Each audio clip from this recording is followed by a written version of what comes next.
Assalamu alaikum dear viewers and well wishers, welcome back to my YouTube channel EGS English by Shahin sir. প্রিয় নবম শ্রেণীর শিক্ষার্থীবৃন্দ, আমরা আজকে চলে এসেছি 5.4.1 যেটি তোমাদের প্রবলেম সলিউশন এসে লেখার একটি মেইন পার্ট। ওকে, এখানে তোমাদের যে কাজটি করতে হবে, আগে ইনস্ট্রাকশনটা বুঝে নিতে হবে, দেন ওই ইনস্ট্রাকশন অনুযায়ী আমাকে কিন্তু অ্যান্সার করতে হবে।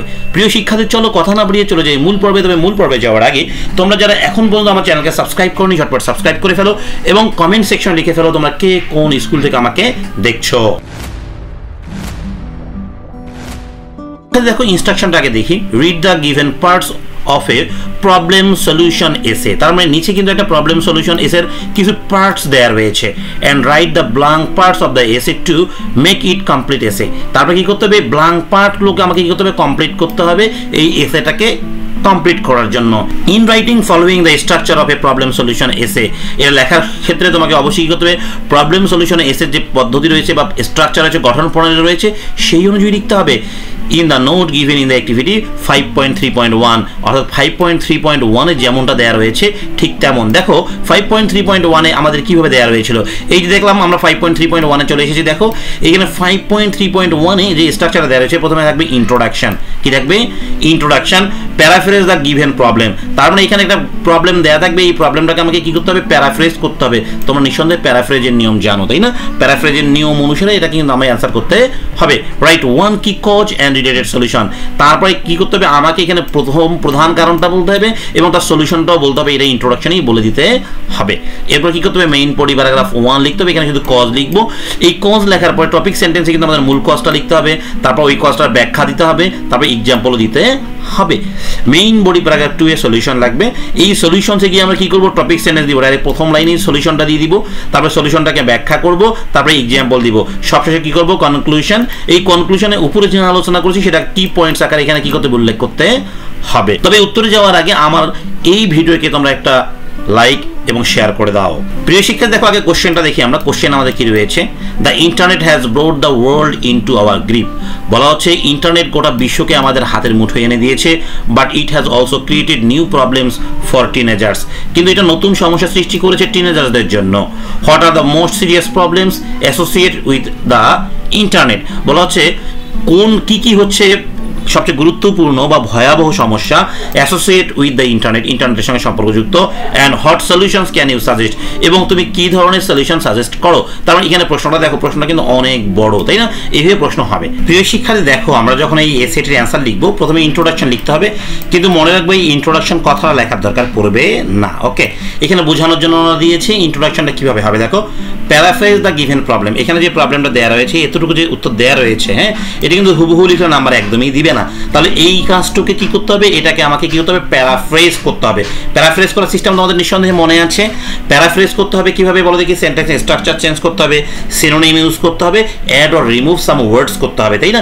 তাহলেই প্যারাফ্রেজটা হয়ে যাবে। তার মানে এই যে এটার এই জায়গাটা আছে, এটার অর্থের পরিবর্তন না করে শুধু সেন্টেন্সের স্ট্রাকচার, সিনোনিম যোগ করে এবং অ্যাড অর রিমুভ কিছু ওয়ার্ডস করে আমরা কি করতে পারবো, প্যারাফ্রেজ করতে পারবো। আগে দেখো ইনস্ট্রাকশনে যা দেওয়া আছে এটা বুঝে নিই আমরা। দেখো the ইনরমাস use of internet over the last decade, বলা হচ্ছে ব্যাপক ব্যবহার ইন্টারনেটের ওভার দ্য লাস্ট ডিকেড, শেষ 10 বছরে, has lead to revolutionary changes, একদম বৈপ্লবিক পরিবর্তন এনেছে to the way we share information, ওই পথে যে পথে আমরা কি করি, আমাদের তথ্য শেয়ার করি, আদান প্রদান করি। দো দ্য ইন্টারনেট কন্ট্রিবিউটস এ লট, বলা হচ্ছে যদিও ইন্টারনেট আমাদের জন্য অনেক অবদান রেখেছে টু বিইং কানেক্টেড, হ্যাঁ, আমাদের একে অপরের সঙ্গে কি রাখতে, কানেক্টেড থাকতে, it has also created problems, এটা আবার সমস্যা সৃষ্টি করেছে স্পেশালি ফর দ্য টিনেজার্স, বিশেষ করে টিনেজার্সদের জন্য, অপ্রাপ্ত বয়স্কদের জন্য, that did not exist before, যে সমস্যাগুলো কি আগে ছিল না, অর্থাৎ নতুন নতুন সমস্যা সৃষ্টি হয়েছে। আগে এটাকে আমরা প্যারাফ্রেজ করতে হবে। চলো এটা আমি প্যারাফ্রেজ করে তোমাদেরকে দেখাচ্ছি। এটা প্যারাফ্রেজটা আমি এরকম করেছি, দেখো আমি হলুদ কালার করে রেখেছি এখানে। The internet's massive growth in the last past 10 years, ওই যে ডিকেট বলছিল, আমি ডিকেটটাকে কি করলাম, 10 years বলে দিলাম। হ্যাঁ, এখানে কি করেছিলাম, মেসিভ, গ্রোথ, এগুলো কিন্তু সবগুলো কিন্তু আমি সিনোনিম নিয়েছি। হ্যাঁ, হ্যাজ ড্রাস্টিক্যালি চেঞ্জড, ওইখানে কিন্তু ছিল ড্রাস্টিক্যালি ছিল না, ওইখানে ছিল কি, দেখো দেখি এখানে চেঞ্জের সামনে দেখো কি ছিল, revolutionary.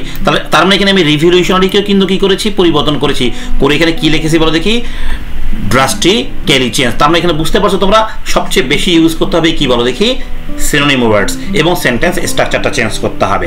How we share information, দেখো এখানে তথ্যের পরিবর্তন না করে, অর্থের পরিবর্তন না করে এটাকে আমি কি করে দিলাম, প্যারাফ্রেজ করে দিলাম। হোয়াইল ইট বুস্টস কানেক্টিভিটি, যখন এটার কানেক্টিভিটিকে কি করে ছড়িয়ে দেয়, it's also causing new problems, এটার কারণে কি হয়, অনেকগুলো প্রবলেমের সৃষ্টি হয়, স্পেশালি ফর টিনেজার্স, বিশেষ করে টিনেজার্সদের জন্য। তাহলে আমরা কিন্তু সাকসেসফুলি কি করতে পারলাম, এটাকে প্যারাফ্রেজ করতে পারলাম।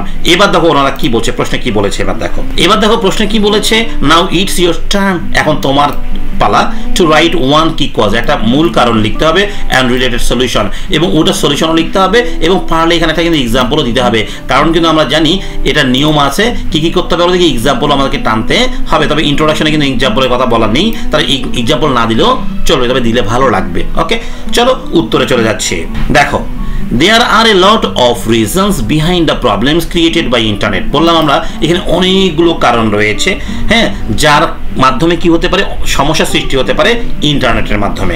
আমরা ওয়ান, যেহেতু একটা কি কজ বলতে হবে, মূল কারণ বলতে হবে, ওয়ান কজ ইজ দ্যাট, একটা কারণ হলো যে টিনেজার্স গেট ইনস্ট্যান্ট এন্টারটেইনমেন্ট, টিনেজাররা মানে অপ্রাপ্ত বয়স্করা, কিশোর কিশোরীরা কি পায়, তাৎক্ষণিকভাবে এন্টারটেইনমেন্ট পায় অন ইন্টারনেটের মাধ্যমে, and they get easily addicted to it, এবং তারা কি হয়, খুব স্বাভাবিকভাবেই এটাদের নেশাগ্রস্ত হয়ে পড়ে, অর্থাৎ এটার প্রতি আসক্ত হয়ে পড়ে। সলিউশনটা দিয়ে দিচ্ছি, দেখো, অফলাইন এন্টারটেইনমেন্ট ফ্যাসিলিটি, বলা হচ্ছে অফলাইন যে বিনোদনের যে সুযোগ সুবিধা রয়েছে, ক্যান ফ্রি দেম, তাদেরকে মুক্ত করতে পারে ফ্রম এক্সেসিভ ইউজ অফ ইন্টারনেটের ব্যাপক ব্যবহার থেকে, অর্থাৎ আমাদের কিন্তু খেলার মাঠে যেতে হবে, অর্থাৎ প্র্যাকটিক্যালি যেটা বাস্তবে করা সম্ভব, অনলাইন নয়, সেই কাজগুলো করতে হবে, এটা হলো সলিউশন। ক্লিয়ার? এবার আমরা চলে যাবো স্টেপ 2 এ। দেখো, চলে আসলাম স্টেপ 2, মেইন বডি প্যারাগ্রাফ 1, এটা হলো কজ থাকবে। You can use different paragraph for different causes, তুমি যদি 2-3টা কজ দিতে চাও তাহলে প্যারাগ্রাফগুলো আলাদা আলাদা করতে পারবে। ওকে, এখানে কোনো প্যারা নেই, তুমি চাইলে এক প্যারায়ও লিখতে পারবে। দেখো এখানে টপিক সেন্টেন্সটা দিয়ে রেখেছে, one of the cause of internet is its easy accessibility to all the sites even though some are not suitable for them। বলো, দেখো এখানে কারণ দিয়েছে, one of the causes, একটা সবচেয়ে বড় কারণ হলো of the ইন্টারনেটের is its easy accessibility, এটার প্রবেশ অধিকারটা খুব easy, to all the sites, যে কোনো ধরনের সাইটসে, সব ধরনের সাইটসে, even though some are not suitable for them, যদি সেগুলোর মধ্যে অনেকগুলো উপযুক্ত তাদের জন্য নয়। অর্থাৎ দেখা গেল একজন টিনেজার্স ইউজ করতে তার কাছে অ্যাডাল্ট একটা লিঙ্ক চলে এসেছে, সে কিন্তু অবশ্যই কিউরিসিটির বলে হলেও সেখানে ক্লিক করবে। Now it's your turn, explain the cause and give an example of it. তার মানে এখানে দেখো এই কজটাকে কি করতে হবে, আমার এক্সপ্লেইন করতে হবে। তার মানে এই লাইনটা কিন্তু আমি আর বাদ দিতে পারছি না, এই লাইনটা রাখবো, এই লাইনটা একটা কজ দিব, দেওয়ার পর একটা উদাহরণও দিতে হবে, তাহলেই কিন্তু এটা সাকসেস হবে, না হলে কিন্তু সাকসেসফুল হবে না। তাহলে দেখো 2, এই যে লাইনটা দেওয়া ছিল এটা হুবহু আমি ইয়েলো কালার করে রেখেছি। দেখো, one of the causes of the internet is it's easy accessibility to all the sites even though some are not suitable for them, এটা হুবহু আছে। এইবার আমরা এটাকে ব্যাখ্যা করছি। দেখো, this unrestricted access can lead them to harmful content, বলা হচ্ছে এই আনরেস্ট্রিক্টেড যে মানে অবাধাপ্রাপ্ত যে অ্যাক্সেস রয়েছে, প্রবেশ অধিকার রয়েছে, ক্যান লিড, তাদেরকে কি করতে পারে, ভুল পথে নিয়ে যেতে পারে, হার্মফুল কন্টেন্টের দিকে, ক্ষতিকর কন্টেন্টের দিকে, whether they stumble upon it accidentally or seek it out, মাঝে মাঝে হতে পারে হুট করে অ্যাক্সিডেন্টলি, দুর্ঘটনাবশত তারা ওই সাইটে চলে যেতে পারে, অথবা কেউ খুঁজে নিতেও পারে।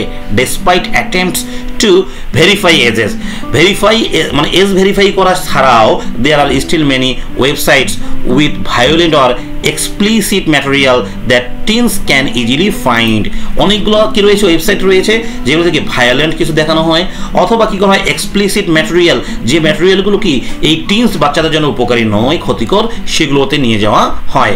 Just a few clicks can expose them to upsetting content then can harm their mental well-being or encourage risky behavior। দেখো, একটা ক্লিকের মাধ্যমে তারা কোথায় যেতে পারে, একদম আপসেটিং কন্টেন্টে যেতে পারে, যেটা কি করে তাদের ক্ষতি করে, দেয়ার মেন্টাল ওয়েলবিং, মানসিক স্বাস্থ্যের, অর ইনকারেজ রিস্কি বিহেভিয়ার, এবং তাদেরকে উৎসাহিত করে কি রিস্কি বিহেভিয়ার করতে। ফর ইনস্ট্যান্স, উদাহরণস্বরূপ বলা যায়, আমরা কিন্তু এখানে উদাহরণ দিতেই হবে, উদাহরণ না দিলে কিন্তু রাইট হবে না। অন সোশ্যাল মিডিয়ায় they might see graphic images of self harm or violent videos, video games, scenes. হ্যাঁ, আমরা কি করতে পারি বলো দেখি, সোশ্যাল মিডিয়ার মাধ্যমে দে মাইট সি গ্রাফিক ইমেজ দেখতে পারে যে ইমেজগুলো বাস্তব নয়, এখানে অবাস্তব আকারে তুলে ধরা হয়েছে, অবাস্তবভাবে এডিট করা হয়েছে, of self harm or violent, হ্যাঁ, যেটা তাদের নিজের কি করবে, ক্ষতি করবে বা তাদেরকে ভায়োলেন্টের দিকে নিয়ে যাবে, অথবা কিছু ভায়োলেন্ট ভিডিও গেমস সিনসেস হতে পারে। এখনকার যে ভিডিও গেমসের যে সিনগুলো রয়েছে, ভিডিও গেমসের যে কার্টুনগুলোকে ড্রেস করানো হয়, এগুলো তো অবশ্যই ভায়োলেন্ট, তাই না? Which could affect their mental health negatively, okay, যেটা তো আমাদের যেটা কি করতে পারে, তাদের মানসিক স্বাস্থ্যের উপরে কি করতে পারে, আঘাত হানতে পারে নেতিবাচক ভাবে। প্রিয় শিক্ষার্থী, এবার যাবো আমরা হচ্ছে স্টেপ 3-তে, মেইন বডি প্যারাগ্রাফ 2। এখানে কিন্তু সলিউশন দিতে হবে, তাই না? Again you can write different solutions using different paragraphs. তুমি সলিউশন একটা কেন 2-3টাও দিতে পারবে, তবে অবশ্যই তোমার কি হতে হবে, আলাদা আলাদা প্যারা হতে হবে। আর যদি একটা সলিউশন দাও হয়ে যাবে সেটাতেও, তবে এক প্যারায় লিখতে হবে। দেখো এখানে একটা সলিউশন দিয়ে রেখেছে, it is high time the government ensure that, এটাই উপযুক্ত সময় যে সরকার নিশ্চিত করেছে educate legislation and controls are in place to prevent young people from accessing dangerous sites. সরকার কি করেছে, legislation করেছে, আইন করেছে, and controls করার জন্য in the place to prevent মানে বাধাগ্রস্ত করবে young people, হ্যাঁ, শিশু কিশোরদের from accessing প্রবেশ অধিকার থেকে ডেঞ্জারাস সাইট, যেগুলো ক্ষতিকর সাইটস রয়েছে, such as requiring more than simply confirming that he or she is an adult to view a site। শুধুমাত্র কি করবে না বলো দেখি, ওই ওভার 18 যে এজে ক্লিক করলে যে তুমি 18 বছরের নিচে না উপরে হয়ে যাবে তা না। এছাড়াও কি চাইতে পারে আমরা এখন বলবো, যেমন ভোটার আইডি কার্ড আমরা চাইতে পারি, হ্যাঁ, অথবা বার্থ রেজিস্ট্রেশন কার্ড চাইতে পারি, অথবা পিতামাতার মোবাইল নাম্বারে আমরা কি SMS পাঠাতে পারি যে আপনার বাচ্চারা কি করছে, এই সাইটে ঢুকতে চাচ্ছে। এখন বলছে now it's your time to explain the solution, আমি কিন্তু ওই সলিউশনটাকে এখন ওইভাবে দেখাবো, ওকে, এবং গিভ অ্যান এক্সাম্পল, এবং একটা এক্সাম্পলও দিয়ে দিব। দেখো এখানে এক্সাম্পলটা আমি সুন্দর করে দিয়ে দিচ্ছি তোমাদের জন্য। স্টেপ 3-তে আসছি, ইট ইজ হাই টাইম থেকে এই পর্যন্ত যা আছে এটা কিন্তু আমাদের আগেরই আছে, তাই না? এটাতে কোনো পরিবর্তন করার দরকার নেই।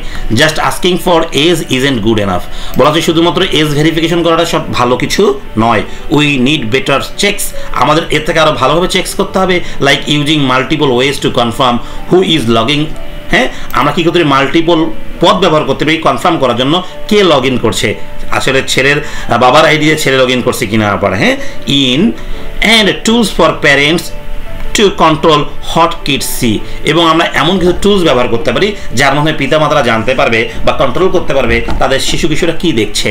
Social media companies and internet providers, social media যে কোম্পানিগুলো রয়েছে যেমন টিকটক, ফেসবুক, হ্যাঁ, টুইটার, এগুলো এবং ইন্টারনেট প্রোভাইডার যে কোম্পানিগুলো রয়েছে should help by quickly removing bad stuff, তারা সাহায্য করতে পারে, কুইকলি সরিয়ে দিতে পারে কি ব্যাড স্টাফগুলো, খারাপ জিনিসগুলো যেগুলো বাচ্চাদের জন্য উপকারী নয়। দেখো this projects teens from harm and teaches them how to use internet safely, এবং আমরা কিছু প্রজেক্টস নির্ধারণ করতে পারি টিনস শিশু কিশোরদের শেখানোর জন্য, কি শেখানোর জন্য দেখি, how to use internet safely, কিভাবে নিরাপদে ইন্টারনেট ব্যবহার করা যায়। But it's not just about rules and teach, শুধুমাত্র এটা এখানে আইন এবং হ্যাঁ শিক্ষণের মাধ্যমেই সীমাবদ্ধ রাখবো না। Parents need to talk to their kids, পিতামাতার উচিত হবে তাদের শিশু কিশোরদের সঙ্গে কথা বলা অ্যাবাউট ইন্টারনেট সেফটি, ইন্টারনেটের সেফটি সম্পর্কে, লিসেন টু দেয়ার কনসার্নস, এবং তাদের দিকে মনোযোগ দিতে হবে, and encourage them to speak up if something wrong, এবং তাদেরকে উৎসাহ দিতে হবে যদি কোনো কিছু রং পায় বা ভুল কোনো কিছু পায় তাদের বিরুদ্ধে কথা বলতে। বাই ডুইং দিস, এটা করার মাধ্যমে we can make the internet a safer and more fun place for our kids, এটার মাধ্যমে আমরা কি করতে পারি, আমাদের ইন্টারনেটটাকে কি করতে পারি বলে দেখি, এ সেফার অধিক গুরুত্বপূর্ণ, অধিক নিরাপদ, অ্যান্ড মোর ফান এবং অধিক আনন্দপূর্ণ প্লেস করতে পারি, জায়গা করতে পারি ফর আওয়ার কিডস, আমাদের শিশু কিশোরদের জন্য। এবার এক্সাম্পল দিয়ে দেখো, for example the government could require users to provide additional proof of age, সরকার কি করতে পারে বলো দেখি, পদক্ষেপ নিতে পারে যে তাদের এজ প্রুফ করার জন্য, such as government issued ID or credit card information, তাহলে গভর্নমেন্ট যে ইস্যু করেছে আইডি কার্ড, অর্থাৎ ভোটার আইডি কার্ড হতে পারে, অথবা হচ্ছে বার্থ রেজিস্ট্রেশন কার্ড হতে পারে, অথবা ক্রেডিট কার্ড ইনফরমেশন হতে পারে, to access certain types of content online, হ্যাঁ, যেগুলো হচ্ছে খারাপ কন্টেন্ট বা অ্যাডাল্ট কন্টেন্ট সেগুলোতে প্রবেশের জন্য। প্রিয় শিক্ষার্থী, এবার আমরা চলে যাব হচ্ছে কনক্লুশনে। কোথায় চলে যাব, কনক্লুশন। দেখো কনক্লুশনটা কিভাবে লিখতে হবে, বই কিন্তু আমাদের দেয়া রয়েছে, হ্যাঁ, আগে দেখে নিই। Finally write the conclusion of the essay, এখন তোমাকে কনক্লুশনটা লিখতে হবে, write the main points in the essay, উপরে যে কথাগুলো লিখলাম সেগুলোকে মেইন পয়েন্টস আকারে এখন আমাকে এখানে কনক্লুশন করতে হবে। কনক্লুশনের জন্য কোনো কিছু কিন্তু আগে থেকে দেয়া এখানে আমাদের নেই। দেখো উত্তরে দিচ্ছি আমি, in summary teenagers face risk online due to easy access to inappropriate content, আচ্ছা অনুপযুক্ত বিষয়বস্তুতে সহজে প্রবেশের কারণে কিশোররা অনলাইনে ঝুঁকির সম্মুখীন হচ্ছেন, তাই না? এখানে বাংলা সহ দেওয়া রয়েছে গভর্নমেন্ট রেগুলেশনস, হ্যাঁ, বেটার এজ ভেরিফিকেশন। তাহলে সরকার কি করতে পারেন? আইন বা প্রবিধান করতে পারেন, বেটার এজ ভেরিফিকেশন করতে পারেন, অ্যান্ড প্যারেন্টাল ইনভলভমেন্ট করতে পারেন, পিতামাতা যে এটার সঙ্গে কীভাবে ইনভলভ হবে, আর vital for creating a safer internet environment. এগুলো কিন্তু আমরা উপরেই বলেছিলাম, হুবহু তাই এখানে দেখে দেখে লিখে দিয়েছি, আর কিন্তু কিচ্ছু করি নাই। কাজ কিন্তু আমাদের শেষ হয়ে গেল। ওকে, এইবার দেখো এই জায়গায় কি বলছে, ইট is time to put together all your paragraphs and complete your writings, later share the essay with the class। এখন কি করতে হবে, আমরা যেগুলো লিখলাম সবগুলো এক জায়গায় করার পালা, অর্থাৎ বডি প্যারাগ্রাফ, ইন্ট্রোডাকশন কথাটা থাকবে না, কিন্তু ইন্ট্রোডাকশনের তথ্যগুলো থাকতে হবে। হ্যাঁ, এইভাবে আমি দেখো সাজিয়ে দিচ্ছি তোমাদের জন্য, একবারে দেখে নাও এবং স্ক্রিনশট করে নাও, তোমাদের সবগুলো একবারই হয়ে যাবে।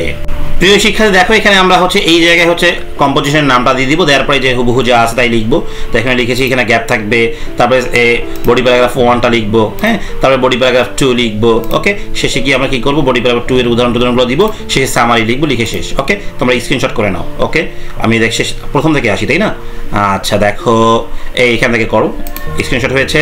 আবার এইখান থেকে এসে এই পর্যন্ত স্ক্রিনশট করে নাও, আবার এইখান থেকে শুরু করে এই পর্যন্ত স্ক্রিনশট করে নাও, ফাইনালি এসে এটা স্ক্রিনশট করে নাও।